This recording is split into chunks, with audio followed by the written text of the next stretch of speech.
ರಾಜ್ಯದ ಜನತೆಯ ಸೇವೆಯ ಜೊತೆಗೆ ಕರಾವಳಿ ಭಾಗದಲ್ಲಿ ಜೆಡಿಎಸ್ ಪಕ್ಷವನ್ನ ಪ್ರಬಲವಾಗಿಸುವ ನಿಟ್ಟಿನಲ್ಲಿ ನಾನು ಬದ್ಧನಾಗಿದ್ದೇನೆ ಎಂದು ವಿಧಾನ ಪರಿಷತ್ ಸದಸ್ಯ ಹಾಗೂ ರಾಜ್ಯ ಪ್ರಧಾನ ಕಾರ್ಯದರ್ಶಿ ಬಿಎಂ ಫಾರೂಕ್ ಹೇಳಿದರು। ಈ ಕುರಿತು ಸುರತ್ಕಲ್ನಲ್ಲಿ ಮಾಧ್ಯಮದವರೊಂದಿಗೆ ಮಾತನಾಡಿದ ಅವರು, ರಾಜ್ಯ ಸಮ್ಮಿಶ್ರ ಸರ್ಕಾರ ಪೂರ್ಣ ಅವಧಿ ಆಡಳಿತ ನಡೆಸುತ್ತದೆ। ನನಗೆ ಸಚಿವ ಸ್ಥಾನ ಕೊಡುವುದು ಪಕ್ಷದ ವರಿಷ್ಠರಿಗೆ ಬಿಟ್ಟ ವಿಚಾರವಾಗಿದೆ। ಮುಂದಿನ ದಿನಗಳಲ್ಲಿ ಸಚಿವ ಸ್ಥಾನ ಕೊಟ್ಟರೆ ಜಿಲ್ಲೆಯಲ್ಲಿ ಜೆಡಿಎಸ್ ಪಕ್ಷವನ್ನ ಬಲಿಷ್ಠಗೊಳಿಸಲು ಸಾಧ್ಯ ಅಂತ ಹೇಳಿದರು। ಹಿರಿಯರಾದ ದೇವೇಗೌಡರಿಗೆ ಸಚಿವ ಸ್ಥಾನ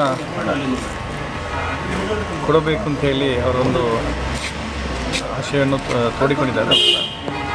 ಆದರೆ ಇತ್ತೀಚೆಗೆ ರಾಜಕೀಯ ವಿದ್ಯಮಾನದಲ್ಲಿ ನಮ್ಮ ಪಕ್ಷದಲ್ಲಿ 12 ಜನರಿಗೆ ಮಾತ್ರ ಒಂದು ಅವಕಾಶ ಇರೋದ ಕಾರಣ ಈಗಾಗಲೇ 11 ಸಚಿವ ಸ್ಥಾನದಲ್ಲಿ ಪ್ರಮಾಣವಚನ ಸ್ವೀಕರಿಸಿದ್ದಾರೆ, ಒಂದು ಸ್ಥಾನ ಬಾಕಿ ಇಟ್ಟಿದ್ದಾರೆ।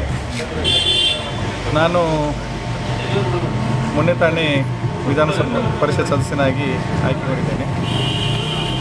ಮುಂದೆ ಇದೇ ಥರ ನಮ್ಮಲ್ಲಿ ಹಲವು ಶಾಸಕರಿದ್ದಾರೆ, 37 ಶಾಸಕರಲ್ಲಿ ಭಾಳಷ್ಟು ಶಾಸಕರ ಒತ್ತಡ ಕೂಡ ಇದೆ।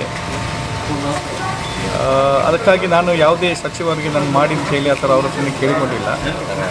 ಈ ಜಿಲ್ಲೆಯಲ್ಲಿ ನಮ್ಮ ಪಕ್ಷ ಭಾಳ ದುರ್ಬಲವಾಗಿದೆ, ಅದನ್ನು ಒಂದು ಶಕ್ತಿಯುತವಾಗಿ ಬೆಳೆಯಬೇಕು ನಿಟ್ಟಿನಲ್ಲಿ ಮುಂದೆ ಅದೊಂದು ಆಲೋಚನೆಯನ್ನು ಹಿರಿಯರಾದ ವರಿಷ್ಠರಾದ ದೇವೇಗೌಡರು ಮತ್ತು ಮುಖ್ಯಮಂತ್ರಿಗಳಾದ ಕುಮಾರಸ್ವಾಮಿ ಅವರು ಈಗಾಗಲೇ ಆಲೋಚನೆ ಮಾಡ್ತಾ ಇದ್ದಾರೆ। ಮುಂದೆ ಏನಾದರೂ ಕಾದು ನೋಡೋಣ ಅಂತ ಹೇಳಿ ಹೇಳ ಬಯಸ್ತೀನಿ।